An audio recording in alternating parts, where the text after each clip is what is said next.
This week on Myth, we're going to talk about some Norse poetry. You'll discover why you shouldn't bet on little boys, why you shouldn't trust cryptic messages, and why squirrels make good insult messengers. Then, in Gods and Monsters, the gods go to war.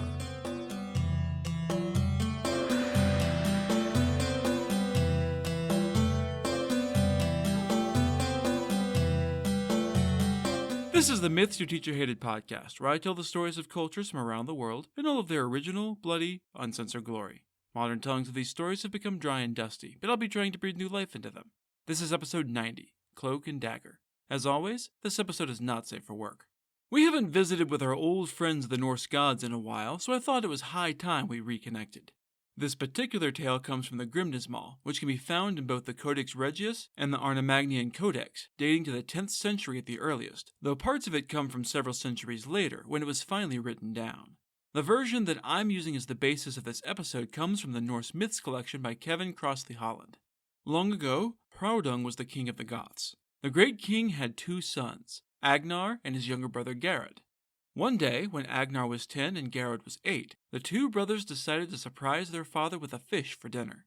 The two brothers gathered up their poles and their tackle and went out rowing on the open water in their rowboat. Being young, they hadn't thought to worry about the weather before setting out, which was unfortunate since a storm was brewing. Before long, the winds were gusting hard across the waves, driving the small rowboat far out to sea until the two boys could no longer see the shore. They were tempest-tossed across the water for hours until the gloom of the storm darkened to true night. Garad cowered with his brother, who pretended to be as brave as he could as darkness stretched across the sea. Neither was prepared when their tiny rowboat was suddenly dashed against a rocky outcrop and smashed to pieces on a strange shore. Sputtering and coughing, they splashed out of the chilly water and onto the sand, waves breaking around their legs. The two boys looked around and saw absolutely nothing that looked familiar. They were completely and utterly lost. They found a spot beneath some shrubbery and huddled for warmth until they fell asleep. In the morning, a poor peasant man stumbled across the boys as he was heading out himself to go fishing. It was obvious that the boys were lost and in need of help, so the man took the boys home with him to his wife, who welcomed them before the roaring fire. With nowhere else to go, Agnar and Garad were happy to accept the couple's hospitality for the rest of the winter. Agnar spent most of his time with the woman, while the younger brother Garad stuck by the peasant man, who took the boy under his wing as a foster son. They walked the land together often, speaking of many things, and the man taught the younger boy much of what he knew. When winter gave way to spring, he gave Garad a new boat that he had carved, built, and covered in pitch over the previous weeks. The couple loved the two boys, but they knew that their real parents would be missing them. It was time for them to go home now that the winter was done. The man and the woman walked the brothers down to the seashore to bid them farewell. The woman fussed over Agnar, and the man put a fatherly arm around Garad's shoulders to offer him some final words of advice. Everyone said their goodbyes, and then the two boys pushed their boat out onto the waves. The winds were kinder this time of year, and the man's advice on finding their way home had been good. Before the day was over, they were sailing their new boat up to Hraudung's landing. Garad was crouched in the prow, and, as soon as they were close enough, he snatched up the oars and leapt ashore. Agnar was a little confused, but held out a hand to his brother for assistance in pulling the boat up to the landing and joining him on the shore. With a snarl, Garad instead shoved the boat hard back towards the open sea. "Fuck off! Go where the trolls will find you!" Agnar could only watch in shock and betrayal as he drifted back out onto the waves with no oar to row himself ashore. I mean, maybe he could have tried swimming for it, but shock is a hell of a thing, and besides, I wouldn't be surprised if Garad was willing to bash his older brother's head in with an oar if he was pushed to it. All alone, Garad walked up to the hall of his father. It didn't take long for news to reach him that his father, King Hraudung, had died over the previous winter. What had happened to his mother is unclear. The Goths had been debating amongst themselves who was to take the king's place when the young prince sauntered in. He soon found himself in a crowd of well-wishers who hung on his every word of his perilous journey. They marveled that he had returned to them safe and sound, and mourned that his older brother, heir to the throne, had perished, drowned at sea many months before. Everyone agreed that it was only proper that Garad be crowned the new king of the Goths, and all of his father's loyal men swore allegiance to him. His father had been a great man, so great things were expected of him, even more so after his incredible journey and miraculous return. Unfortunately, Garad was every bit the petty little shit who had betrayed his brother, and as he grew older, it soon grew clear to all and sundry that Garad was a terrible king. He was prone to fits of rage when he wasn't being a cruel, petty tyrant, and his awful reputation soon spread throughout the Norse lands. Some time later, Odin and Frigg sat on the peak of Hidskjalf, the high mountain where Odin made his seat and from which he could see all of the 9 realms. As is often the case in myths of this kind, the random man and woman who had taken in the foundling boys were none other than Odin and Frigg in disguise. On this particular day, they were checking up on their foster sons Agnar and Gerad. Odin laughed. "Do you see our foster son's wife? Agnar, who you taught, is in a filthy cave fucking an ogress. He's the father of awful brutes like some kind of beast. Meanwhile, my ward is a frickin' king. He rules over a great kingdom, not some wretched cave. So in case you were wondering what happened to poor abused Agnar, now you know." Frigg sighed. "I do indeed see them, husband.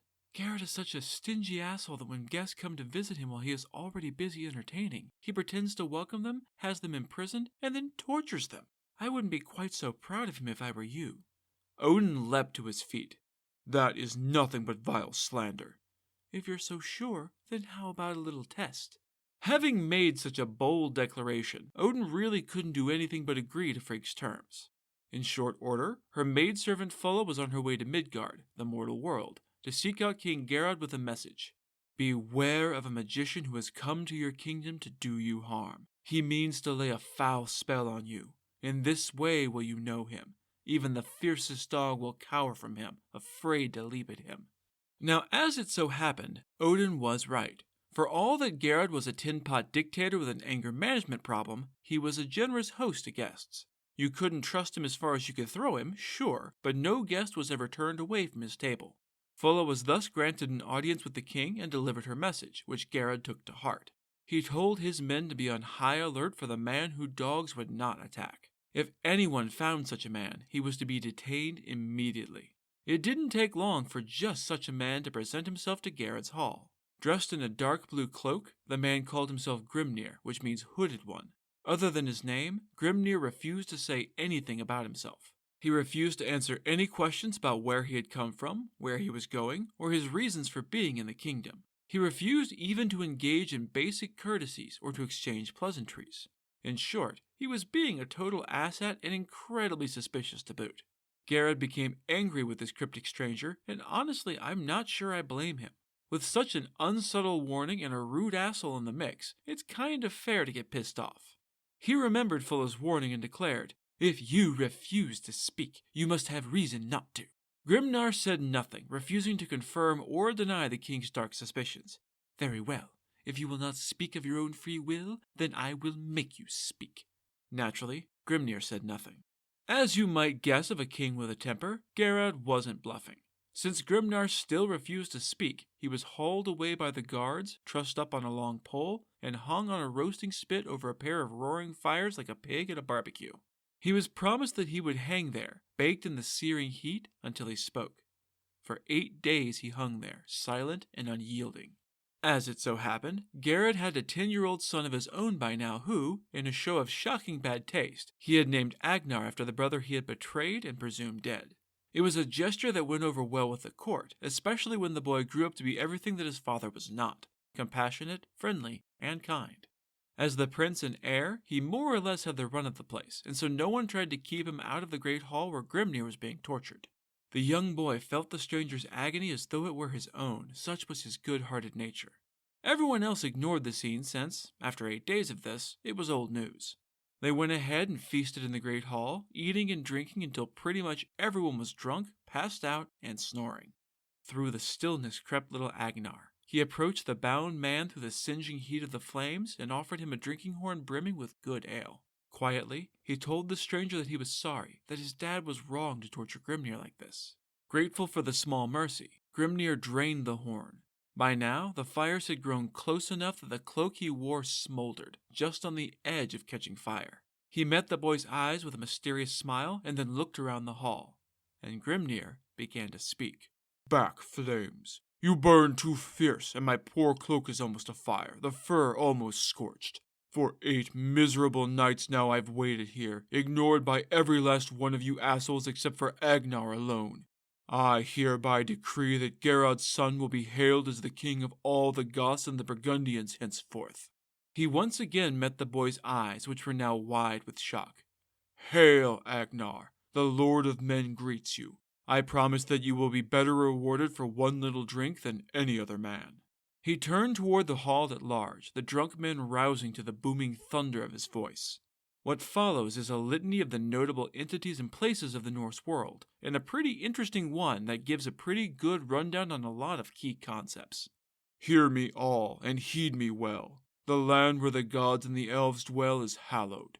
Thor will live there in Thrundheim until all the gods are dead and gone, but the other gods have their own halls as well. Ul lives in Idlir, a land of dales where the yew trees grow, and in bright Elfheim live the elves. The gods gave that place to Freyr long ago when he cut his very first tooth. The third is Valaskjalf, the Hall of the Slain, and was built by the god who dwells there with his own 2 hands thatching the roof in silver. Fourth is Sofabek, the land of the sinking floor. Cool, murmuring water laps at its borders, and each day, Odin and Saga drink joyfully there from their golden goblets. In Gladsheim, the home of gladness, stands Valhalla, vast and glittering gold in the bright sunlight. Odin presides over that proud hall, choosing the slain men to join him within its walls. Each morning they rise and arm themselves, then spend the day slaughtering each other in the great courtyard until none are left standing. Each evening, they rise from the bloody earth to celebrate the day's deeds in a grand feast. Valhalla is easy to spot, with its roof made of shields laid across spears, with breastplates littering the benches. A wolf lurks by the western door with a proud eagle hovering above. The feasts are the stuff of legends. Literally in this case, thanks to the work of Andrimnir in cooking the sweet flesh of the boar Saehrimnir in a great black cauldron. It is the finest food in all the worlds, though few men ever get to taste it. The war father feeds his great wolves Freki and Gary hunks of meat in his hall, but wine alone is enough to slake the needs of Odin himself. The ravens Hugin and Munin, Thought and Memory, are loosed each morning to soar over Midgard. I always fear that Thought will not find his way home again, but I fear even more the loss of Memory. The great torrent Thund roars down beside the Valgrind, Valhalla's outer gate, the sun dancing in the rippling water. The rushing river runs so deep and so wild that even the dead fear that they are unable to cross it safely. Beyond Valgrind lies the inner doors to Valhalla, sacred and ages old, though few know how to work the bolts. The great hall itself has 540 doors. When the time comes at last to face off with the great wolf Fenrir, son of Loki, 800 warriors will march out of each door, marching shoulder to shoulder with the battle cry on their lips. Sixth is Thrymheim, the place of uproar set high in the mountains where the giant Thiazi once lived. Now his daughter Skadi, who is Njord's bride, dwells there. Seventh is the broad splendor of Breidablik, home of blessed Baldur, its beautiful country untainted by evil or darkness of any kind. Next is Himinbjorg, the cliffs of heaven. Lord of the Rainbow Bifrost Bridge is master of that realm. The watchman of the gods sits there in his high hall, drinking mead and looking out over the worlds. The ninth belongs to Freya, and is called Folkvang, the field of the folk. It is she who decides what mortals may enter her hall Sessrimnir, choosing amongst the slain with Odin and picking those she thinks best. 10th is Glitnir, its silver inlaid roof held aloft by pillars of shining red gold. There you will find Forseti sitting in judgment and resolving disputes. The 11th lies in the harbor of Noatun, where Njord, the blameless ruler of men, dwells in his timber temple. In Vidi, a land of wide glassy plains and small saplings, rides Vidar, who will only leap off his steed once he has found his father's killer to exact his bloody vengeance. Back at Valhalla, a place near and dear to my heart, there is a goat named Heidrun grazing the grass. She nibbles at the sheltering leaves of Leirad and is milked each day, giving forth sweet golden mead into a bottomless pitcher. The deer Oakthorn also wanders the fields and munches on Leirad's leaves, and from his branching horns drop a steady stream in the roaring cauldron Hegvlamir, from which flow all rivers in all the 9 worlds. Slow and broad, Second and Eiken, cool and loud bubbling and battle defiant, Fjorn and Rin and Renandi, Gipul and Gopal, the old and the spear teaming, Vin and Hall and Thal, Grod and Gunthurin. These are the rivers that make their way across the wide plains of Asgard. But of course there are more rivers. Vin and Vegsvin that know where to travel. Nit and Not that sweep people away. Non, Hran, Slid, Hrid, Sig, Yeg, Vid, Van, Vond, Strond, Gjol, and Leipt. These are the waters that course through Middle-earth. And yes, this is where Tolkien got the name, cascading from Midgard down into the depths of hell. Each day the gods meet in council at the Well of Erd, and Thor has to wade across the Kormt and the Ormt and the two Kurlogs. All of the gods make their way across Heimdall's Bifrost on their steeds, joyous and golden, shining and swift, silver-maned and sinewy, gleaming and hollow-hoofed, and gold-maned and light-feet. The great ash tree Yggdrasil, the world tree, has 3 roots. One is embedded deep inside Niflheim, a second in Jotunheim, and the third in Midgard. The next bit is absolutely true and also absolutely adorable. In this great tree lives Radstock the squirrel, who spends all of his time scurrying up and down the tree, carrying messages between the eagle perched at the tippy top and the serpent Nidhogg the corpse sucker, way down in Niflheim. Insults mostly are what he carries. With him are foul serpents feasting on the roots of the great tree. Goin and Moin, sons of the gnawing wolf, Grabak and Graveloth, the bewilderer and the bringer of sleep. 4 great stags munch on the branches, Dane, Dvalin, Dunair, and Durathor. Between them all, Yggdrasil suffers, its branches chewed, its roots gnawed, and its trunk rotting. Valkyries walk amongst the warriors in great Valhalla, bringing mead to me and my chosen warriors. Shaker, Mist, Time of the Axe, and Raging trade off filling my brimming cup, while Warrior, Might, Shrieking, Fettered Host, Screaming, Spear-bearer, Shield-bearer, Wrecker of Plans, and Kin of the Gods bring it to the eternal warriors. The mighty steeds Arvok and Alsvid, Early Waker and All-Swift, have the unenviable task of pulling the sun across the sky. Many ages past, the gods took pity on the poor beasts and put bellows under their yokes to blast away the worst of the heat. Before them, striding as a great shield, goes Svalin. If ever he falters in his task, the mountains and even the open sea will burst into flames from the terrible heat he beats back. Behind them all runs Skull the wolf, who will chase them forever until he one day catches the sun and devours her whole in the iron wood. Hrothvitnir's son Hati is the dread wolf that chases the moon in turn. As for the earth you walk on, it was made from the flesh of Ymir, scion of the giants, and the ocean is made from his blood. The hills are his bones, the trees his hair, and the dome of the sky is his skull. His eyebrows the gods forged into the great mountain wall that forms Midgard as a haven for men beneath the great swirling clouds formed from his brain. But enough recitation. I'm still close to roasting here. Uller, god of archery, and the other gods will smile on the first man to reach into these flames and aid me. They could all see my plight if one of you would just push the cauldron aside for me. No? None of you? None of you will help me. The strange figure looked up towards the heavens. Long ago, the sons of the mighty dwarf Ivaldi built Skidbladnir, the greatest ship there ever was, as a gift for Freyr. Yggdrasil is the greatest of all the trees. Odin, the greatest of all the gods, and Sleipnir, the greatest of all the horses. The Bifrost is the lord of bridges, and Bragi is the lord of the wordsmiths. Hobrock is the best hound anyone could ask for, and Garm the fiercest hound.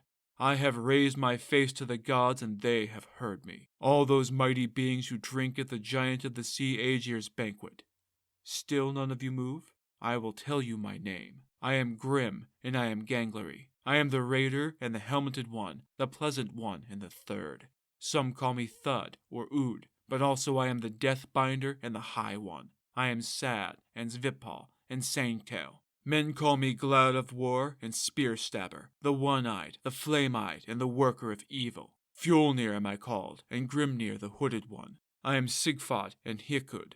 I am the All-Father. I am Atrid and the God of Cargo. Never since I first set foot in Midgard and showed myself to men have I been called by only one name, for I am many things. Here in Garrett's Hall, I am known as Grimnir, and Asma knows me as Gelding. When I traveled on a sledge, I was called the Keel Lord, but at the Council of the Gods, I am Thror. Vidur is the name they shout when I ride into battle, and the gods know me as equally high, fulfiller of desire, shouter and spear shaker, as Gondlir the Wand-bearer and Grey-bearded Harbard. To deceive the giant Sokmamir, the famous son of Midvinir, I took the names of Svidur and Svedrir before I slew him. The hooded figure looked at young Agnar and then turned the full weight of his terrible gaze on King Garrod. You have made a terrible mistake, Garrod. You have drunk yourself senseless, and now you have lost it all. You are alone. Neither I nor any of my slain warriors will lift a finger in your defense now. You did nothing with the wisdom I gave you all those years ago. You trusted a messenger you should have ignored, and you have been betrayed. Now I see my friend's sword bared and covered in blood and gore. I, Yig, the Terrible One, will soon lay claim to your broken and bloody body. Your life is at an end, Garrod. The Norns have nothing to offer you but death. Look at me. Look at me! Know me, and know that I am Odin. Draw your sword and test me if you dare. Once, I was the Terrible One, the Thunderer, the Wakeful, and the Shaker. I have been the Wanderer and the Voice of the Gods, the Father and the Bewilderer and the Bringer of Sleep.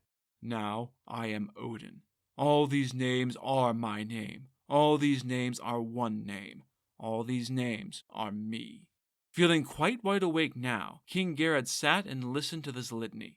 His sword lay across his lap, half drawn at the initial outburst, but once he heard his guest announce that he was Odin, which I'm sure you guessed a long time ago, he leapt to his feet and hurried to free him. It was a very poor idea to piss off Odin.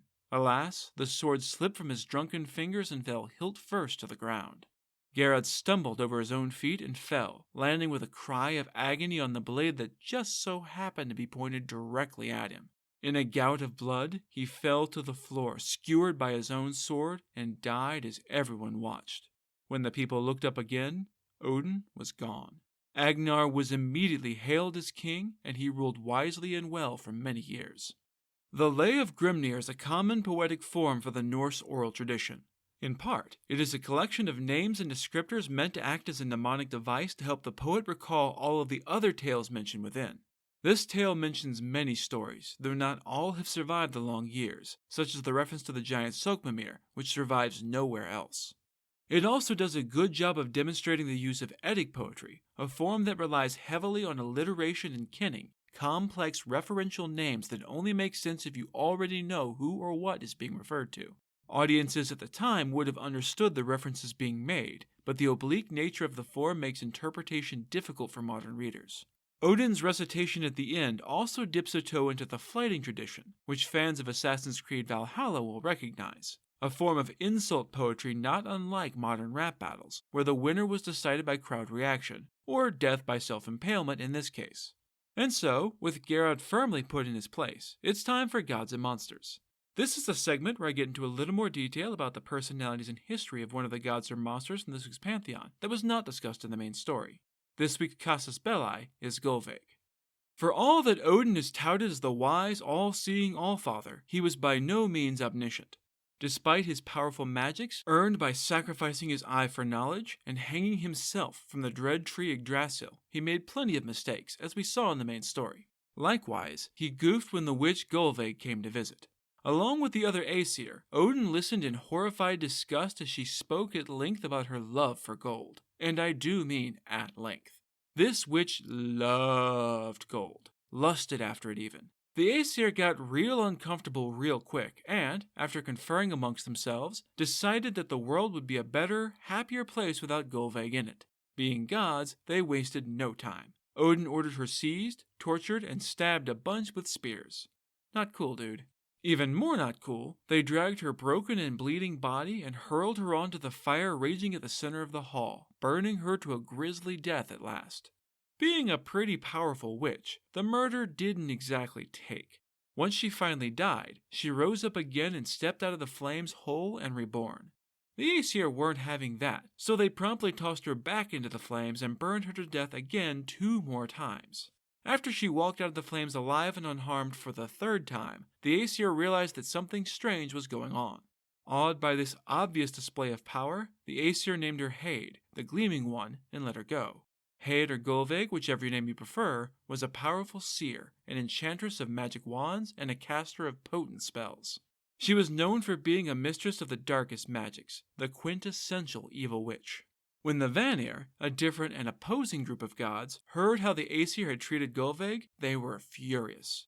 To be fair, that was a pretty blatant violation of guest right for the crime of talking too much about gold. Yup, that's a huge overreaction. The Vanir were thus utterly justified in swearing bloody vengeance on the Aesir for attempting to murder one of theirs with basically no provocation. Odin might not have predicted this reaction, although he probably should have, but from his high seat on Valskjalf, he saw the Vanir secretly preparing for war, and soon the Aesir were also polishing their shields and sharpening their spears. Before long, armies from both godly groups marched on each other. As they neared, Odin cast his spear into the Vanir host, kicking off the Aesir-Vanir War, the very first war the world ever saw. From the beginning, the Vanir kicked Aesir ass, gaining ground steadily and reducing the stout walls of Asgard to rubble with their powerful spells. Under Odin's leadership, the Aesir rallied and pushed back into Vanaheim. It didn't take long for both countries to be devastated by the warfare, and only slightly longer for everyone to be sick of it. Battles raged back and forth, but neither side could gain enough of an advantage to strike the finishing blow. The war seemed endless. As war weariness grew amongst both groups of gods, talks of truce began. Leaders of the Aesir and the Vanir met in a neutral place to talk it out. The discussion quickly turned to blame, and they argued bitterly about where the fault lay. I mean, the Aesir were definitely guilty. The question was whether they were the only guilty party, or whether both sides were owed some form of tribute. After much debate, they finally arrived at a fair compromise. Both sides would send 2 of their leaders to live amongst the other as proof of their earnest desire to live in peace. Basically, they were hostages. From the Vanir came Njord and his son Freyr, making their way to Asgard along with Njord's daughter Freya, goddess of love and beauty, and Kvasir, wisest of the Vanir from way back in episode 4. The Aesir accepted this little party, though they were more than a little skeeved out by the fact that Freyr and Freya were the children of Njord and Njord's sister, which, fair. In accordance with the truce, Njord and Freyr were appointed as high priests, tasked with making the appropriate sacrifices, while Freya was made as sacrificial priestess. In return, she taught the Aesir everything she knew of magic, which as we have seen was in common use in Vanaheim. In return, the Aesir sent tall Honir and wise Mimir to live with the Vanir. Honir was a handsome, strapping kind of guy, charismatic and friendly, so Odin and his people thought he would make a great leader in peace and in wartime. Mimir was incredibly wise, as Kvasir and second to none in cleverness. The Vanir happily accepted the emissaries and immediately appointed Honir as one of their leaders, with Mimir as his right hand as his chief advisor. They were a real dynamic duo, working together in harmony. Unfortunately, Mimir was definitely the brains of the operation. Honir was kind of a himbo, and utterly helpless on his own. When he was brought into council meetings by himself, he was worthless. Anytime someone asked his advice, he always replied that maybe everyone else should decide. It was probably good advice, but not terribly useful. The Vanir began to suspect that they had been tricked and had gotten the shit end of the post-war stick. Mimir might be a match for Kvasir, but Honir was no Njord, let alone a Freya or a Freyr. Suspicion turned to fury, and then to thoughts of vengeance. Again, because that worked out so well the first time. They seized Mimir, who had done nothing at all wrong, and threw him to the earth before hacking off his head. That's rough, buddy. The severed head was handed off to a messenger to be carried back to the Aesir from whence he had come. Odin received his friend's head sadly. Maybe he reflected on how he had tried to kill Gullveig for no good reason, much like poor Mimir, but probably not. Mostly, Odin decided that this simply would not fucking do. He took Mimir's head, smeared it in herbs and oils to preserve it and keep it from ever decaying. Cradling it in his arms, the High One sang charms over the severed head to bring it back to some form of life and giving it back the power of speech. Thus, Mimir's wisdom became Odin's wisdom, available to his ears only, truth unknown to any other being. Except, of course, anyone who has played as Kratos in the fabulous God of War game, where Mimir shows up to offer advice and snark in equal measure. That's it for this episode of Myths Your Teacher Hated. Keep up with new episodes on our Facebook page, on iTunes, on Stitcher, on TuneIn, on Verbal, and on Spotify, where you can follow us on Twitter as @HardcoreMyth, and on Instagram as Myths Your Teacher Hated Pod. You can also find news and episodes on our website at mythsyourteacherhated.com. If you have any questions, any gods or monsters you'd want to learn about, or any ideas for future stories that you'd like to hear, feel free to drop me a line. I'm trying to pull as much material from as many different cultures as possible, but there are all sorts of stories I've never heard, so suggestions are appreciated. The theme music is by Tiny Cheese Puff. Next time, we're going to get some stories of animal enemies from the Maya. You'll see that some kings are elected, that being pretty isn't the same as being honest, and that being naked is bad for your health. Then, in Gods and Monsters, Coyote is going to try to earn his certified super genius bona fides. That's all for now. Thanks for listening.